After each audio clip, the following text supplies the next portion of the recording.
Imagine all the people can vote in your country except you. What would you do? Good afternoon, everybody. My name is Salome Peña, and today I'm going to talk about should prisoners be allowed to vote? So the main objective of my presentation is to give you some important reasons why people in jail should be allowed to vote. First of all, I'm going to share with you some important information about this topic. So around the world there are many countries that don't have any restriction. For example, Canada, Ukraine, South Africa and Iraq. However, there are some countries that have some restrictions. For example, in Australia, people who are convicted for more than 5 years, they cannot vote.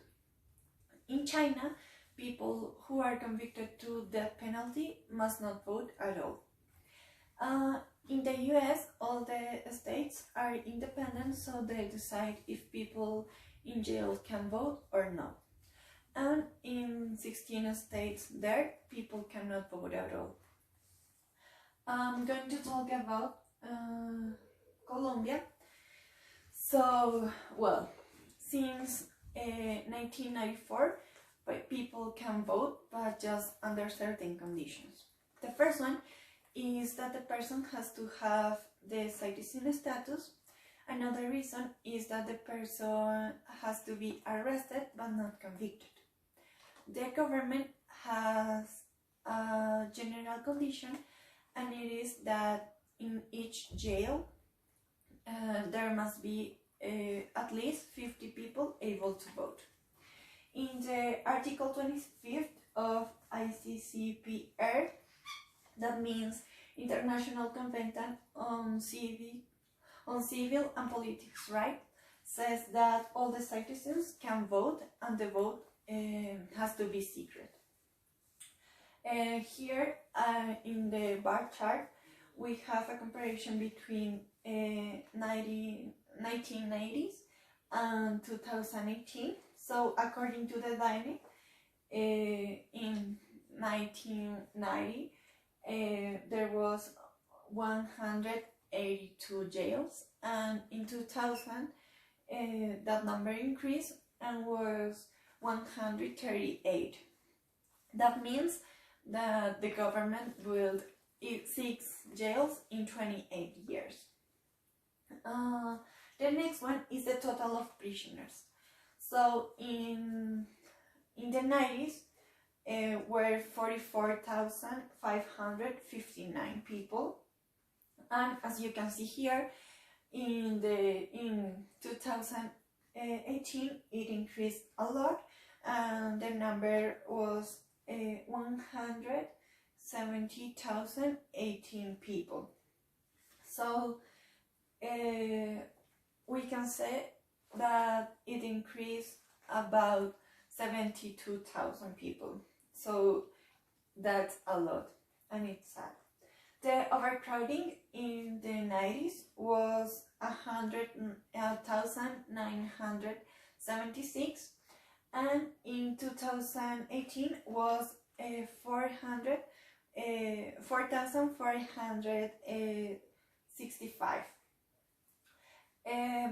Men who were in jail in the 90s was 40,735, and as you can see in the bar chart, it increased a lot also, because in 2018 men in jail were 108,767, and the women in the 90s were 3,824, and in 2018 were 8,251. So we can conclude that in general, in 28 years, everything increased a lot.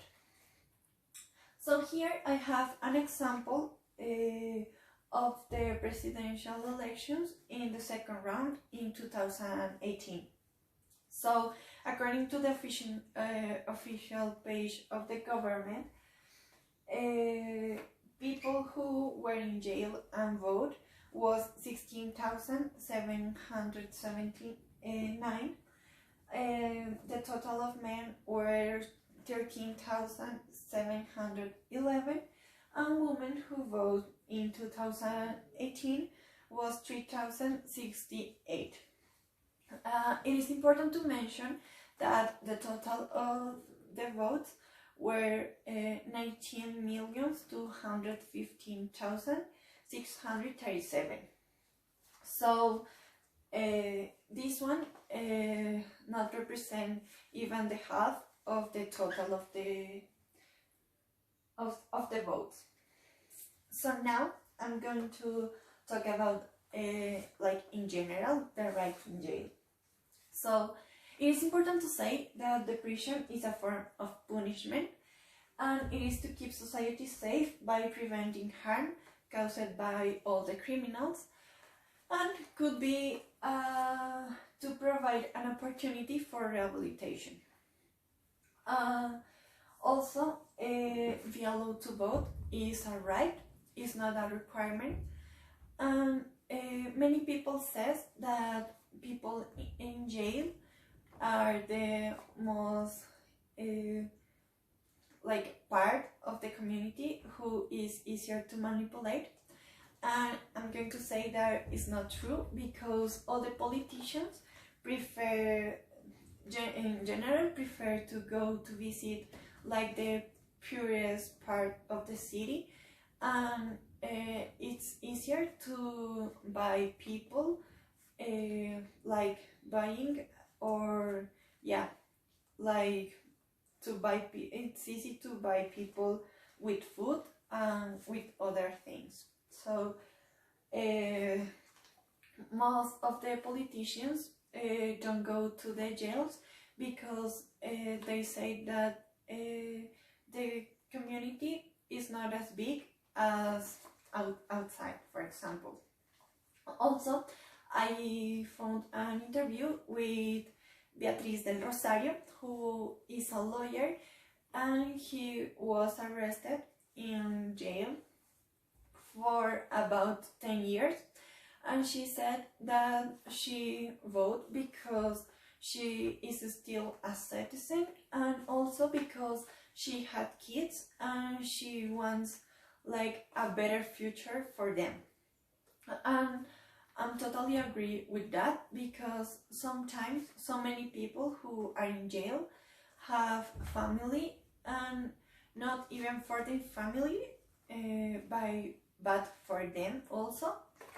They want to have like a better future for their country. Yeah. So now it is important to say that even if they made a mistake, of if they like did a crime, they still be part of the society. So yeah, I think it's important that all their rights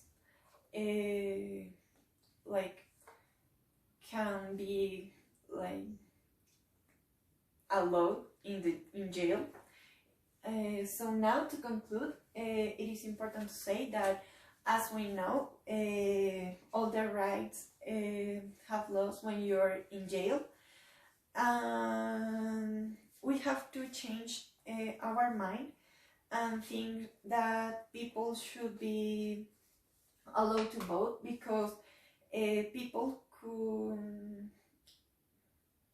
could improve and feel what they are, a very important part of the society. So thank you so much.